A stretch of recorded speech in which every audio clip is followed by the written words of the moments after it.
steekfoto.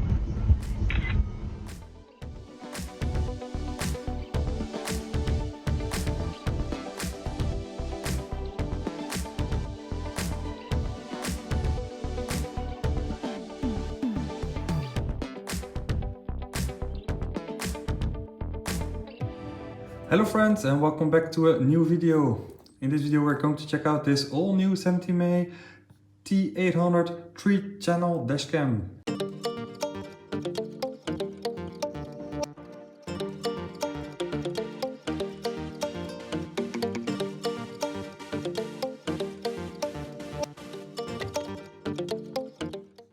I'm very excited to test this product. It is the very first dashcam on the market with a 4K front and rear camera. Now, as you can see, I've tested many 70mm dashcams on my channel, and I will share the playlist of all those reviews in the end of this video. Now, before I go any further, I have to thank 70mm for sending me the dashcam to show it on my channel, but of course I will give you my honest opinion. Now here in my setup you can see some different dashcam. The Omni 4K is my actual dashcam. It works really well with the rotable lens and the AI motion detection. I already captured some images of someone hitting my door. It worked great, but as it has a rotating lens, if something happens on the left side, it scans around and you won't have images of the left eye all the time.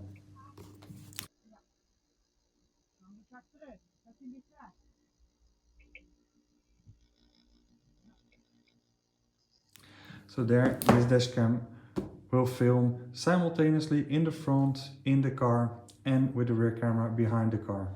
But we still have to see how it deals with the corners where it doesn't film at all. There where the Omni with the rotating lens will see everything. The Omni and the T800 are quite similar, as they both support the 4G Hardwire kit for real-time notifications.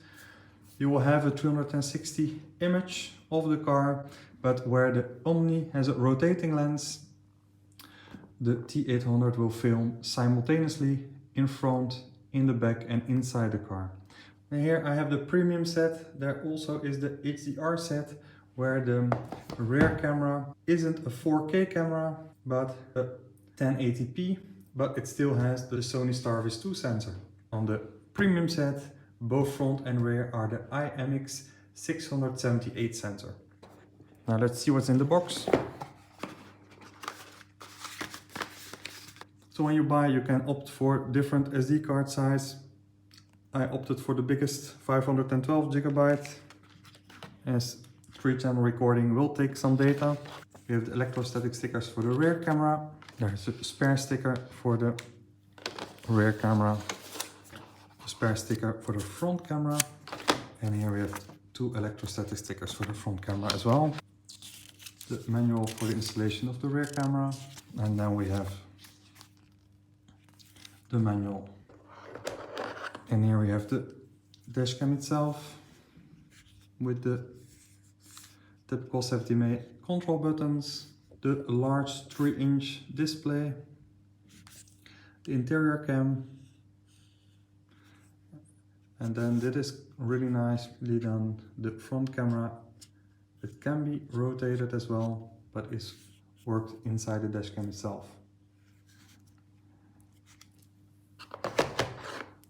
And we have the 4K rear camera that is slightly bigger than I'm used of.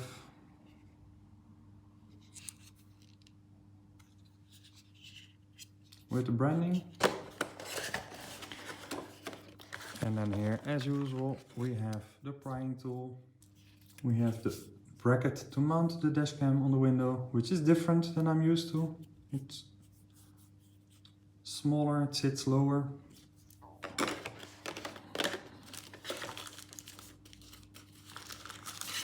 The secret lighter plug USB charging port if you don't use a Hardwire kit. And then there is this quite thick cable. And then you have this cable if you connect it to the secret lighter. So now let's go to the car and do the installation. Now we're at the car and I have to replace the rear camera that I already have from my Omni that you can see over there. And that is by far the hardest part, as the cable goes down here through this grommet and inside. So I'm going to open up.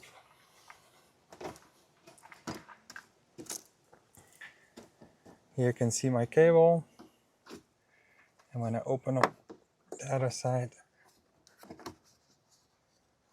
there you can see the cable going through. When it's the first time, of course, you work from the inside up there, and you should use something to guide your cable through. Now I'm going to work the other way around, and I'm going to use the existing cable to draw a line inside, attach my new cable and draw it back.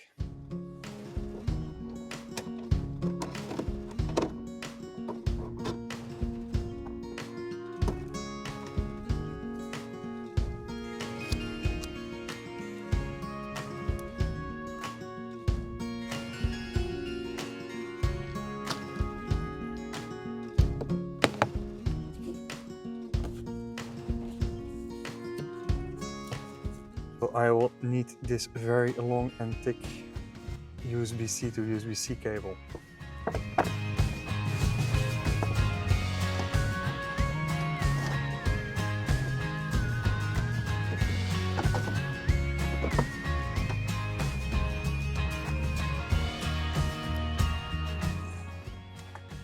And there I have it. So now I can detach this cable, and now I can attach the new cable, and now we can feed it back the other way around.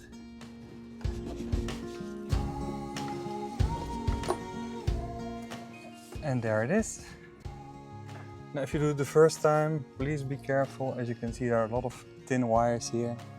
Just be careful that you don't break those, otherwise you could have some problems with your tail lights or your wiper.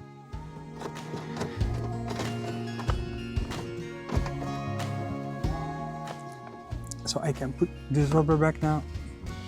Make sure that it is well placed back so the car remains watertight.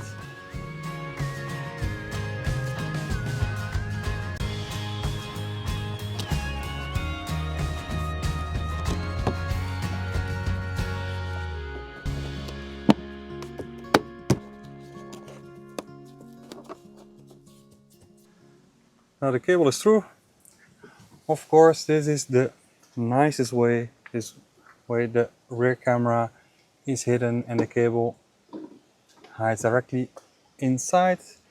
If you don't want to open up, you can also wire it directly from underneath, but you always have a cable dangling around. I'm going to remove the old dash cam. There you go. Now I don't use an electrostatic sticker here. I will just clean the surface. So I focus on the brake light there. So it sits in the middle. So like this, just below the heating line. Make sure that you don't stick on top of the heating line, because when you remove the dash cam, you will break those and your heating wouldn't work any longer. So if I set it too far back, I will film the line itself. So just put it there so it can film between.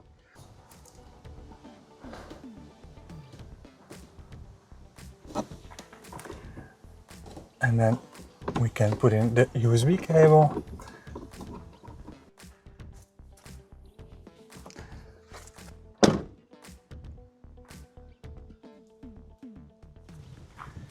Now next steps is remove the old cable and guide the new cable all the way over there. So that's really easy. Just put it in all the long behind the rubbers until you're up front.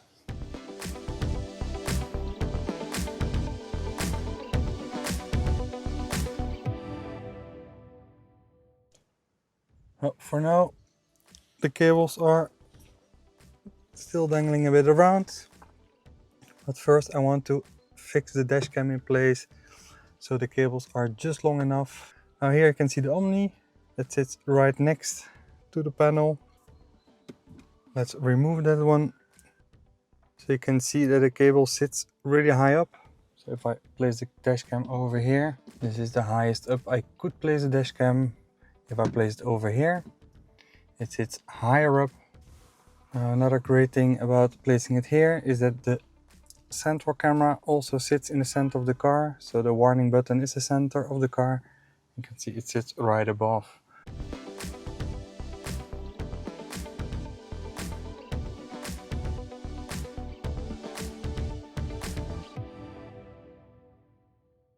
Of course, we can arrange the camera positions afterwards.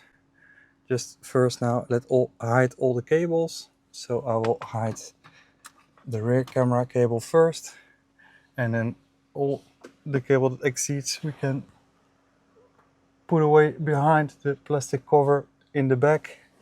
We can also connect the Hardwire kit. Now all the cables are hidden and it looks quite nice from inside. The dashcam doesn't bother my view as much as the Omni, I have to say, even if it sits right in the middle. And now let's insert the SD card.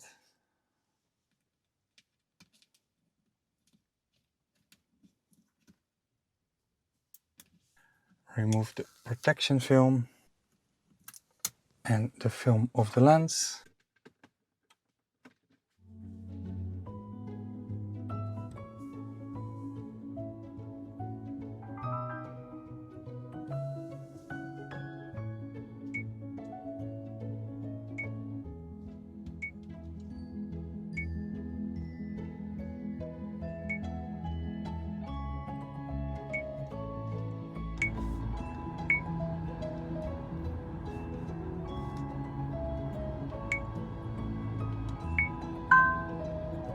Please format the memory card.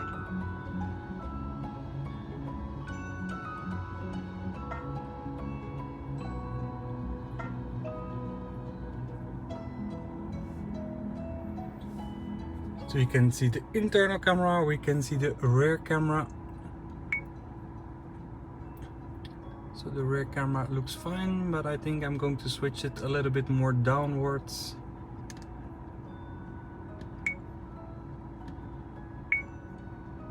So you have a button to turn off the internal camera. And with this one you can toggle between the views.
So I had a parking surveillance notification that there was motion seen around my car.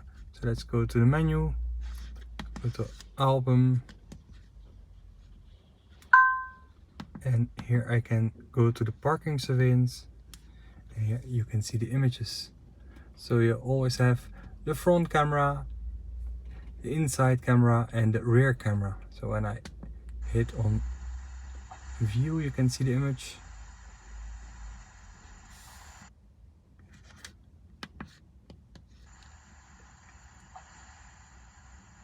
Inside of the car, so you can really well see the interior and the sides, but let's say only from the halfway of the driver's door and almost all passenger door.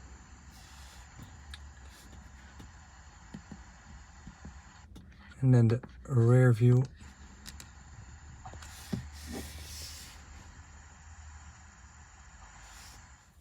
So to power the dashcam, you can of course use the provided cable and the cigarette lighter plug, but then the dashcam only functions when you drive. You'll miss out all the parking surveillance options and the AI motion detection and the time lapse.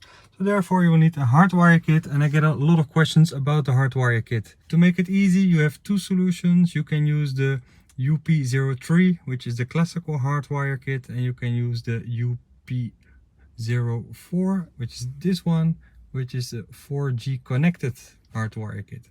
So the main difference is with the classical Hardwire kit, the dashcam will provide parking surveillance time lapse, but you won't get any notifications. With this module, you get real-time notifications. You can live stream the image of your car.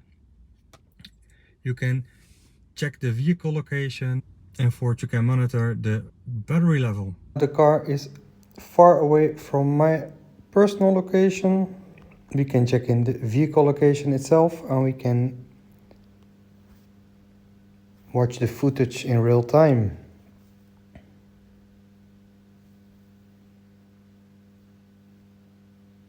So here we can see the front camera. We can switch to the interior, and we can switch to the rear camera as well. We can take a picture and start a video recording, and we can also go to settings. So this is really handy. If you get too many alerts, you can change the settings straight away. Now you can also watch this footage while the car is driving. For the connection, it is easy to connect a Hardwire kit. You just plug it in your fuse box. If you want to know how to do it, check out this video, please.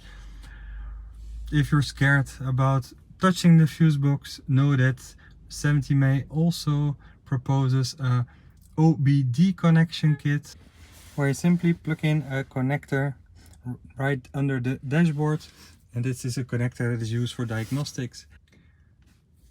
Now the most asked question is about the data usage. Do I need a SIM card? What kind of data plan do I need? Is it provided? So the Hardwire kit doesn't come with a SIM card. The easiest way is to go to your local telecom store, buy yourself the cheapest SIM card and data plan that you can find. Normally about 500 megabytes or 1 gigabyte a month is largely enough for normal usage. So personally, if you really want to benefit of all the options of the high-end dashcams, you definitely should check out this 4G Hardwire kit. Take photo. Enable hotspot. Disable hotspot.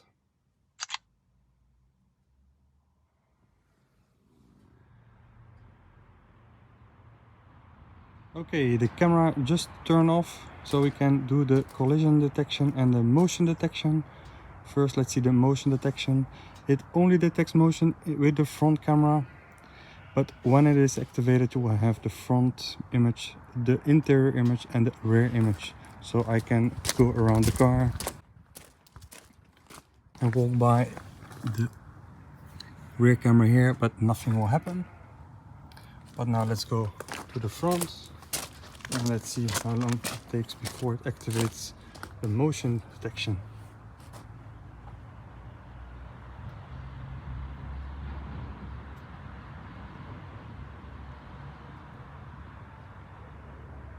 And there you go, you can see the LED light turning on. So now it's filming and I will get a notification on my phone as well.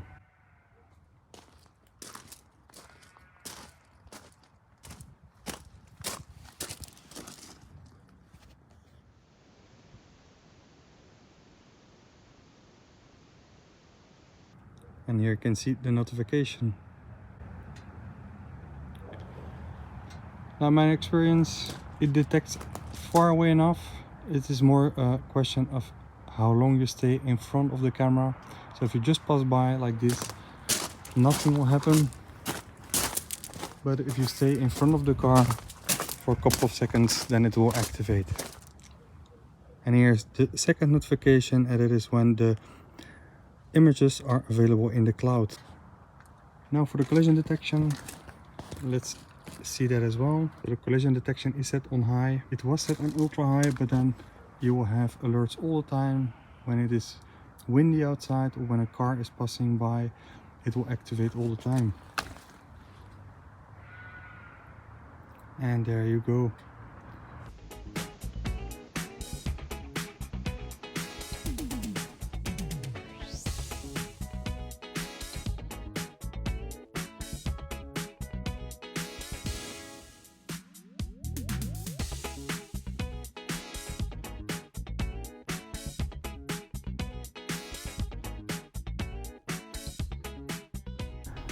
The dashcam also has RS mode where you can add an additional layer on your videos. So let's check out a normal driving video. And here I can activate RS and you can see additional options. So if you have ADAS activated, you even see more here.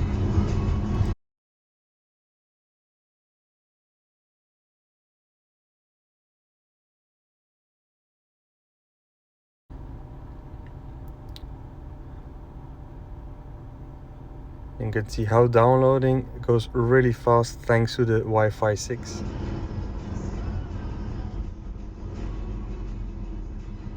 Go back to the main menu. We leave the dashcam and we go to the upper left corner, driving route. Here you can see all your drives in a summary.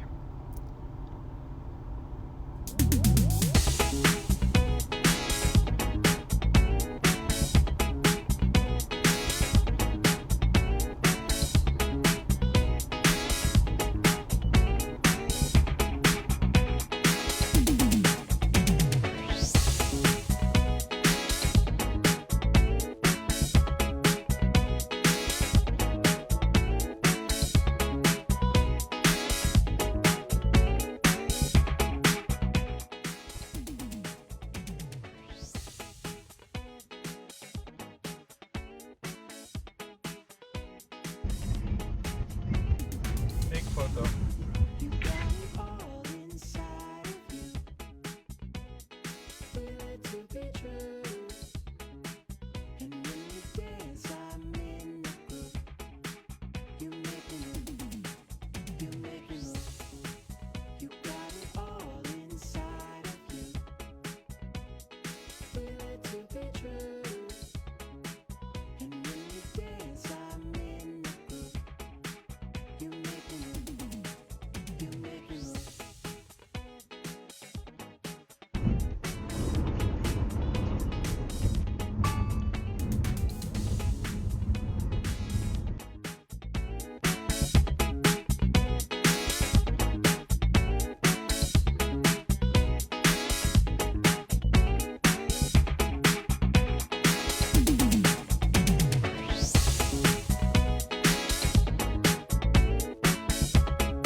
I'm using this 70mm T800 3-channel dashcam for a couple of days now, and I really love it. You will have great images in the front and the rear, and the interior image is really nice as well. The 4K is super sharp in daytime, really clear at nighttime, and the interior camera has a great resolution with the infrared at night as well. So I was used to the Omni 4K, that when it captures motion, it turns around and follows the motion. So if someone is around the car, you will have the image, but if you have an impact in front, the camera also will scan and turn around. So you'll miss a couple of seconds of what happens in front or in the rear, where here you have the 3 images all the time. The big screen is really handy to use, nice resolution, and all by all, it is more discreet. With the position close to the windshield, it is less sensible for bumps in the road. I only had emergency videos activated while passing over speed bumps, but with bumps in the road, it didn't activate. So I think that is better. You won't have false positives, where with the Omni I did have false positives. So drop me in the comment what you think about this camera or the Omni, which camera you prefer. Don't forget to share, like and subscribe, and I see you in the very next video. Bye bye.